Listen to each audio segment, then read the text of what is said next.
सगळे सुयरे कायद्याची अंमलबजावणी, आंदोलकांवर दाखल झालेले गुन्हे, हैदराबाद गॅझेटप्रमाणे आरक्षणाची अंमलबजावणी करण्याच्या मागणीसाठी मनोज जरांगे पाटलांनी 10 फेब्रुवारीपासून आंतरवाली येथे उपोषण सुरू केले आहे.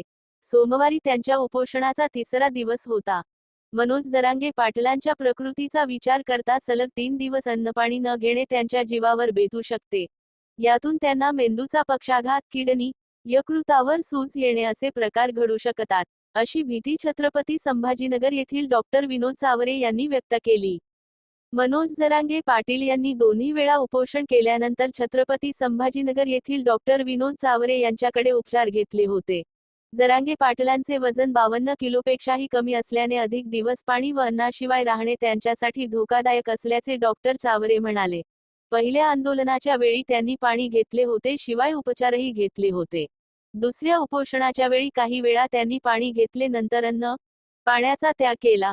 परंतु यावेळेला त्यांनी पहिल्या दिवसापासूनच अन्न पाणी घेतलेले नाही. त्यातच औषधोपचार घेण्यासही त्यांनी नकार दिलेला आहे.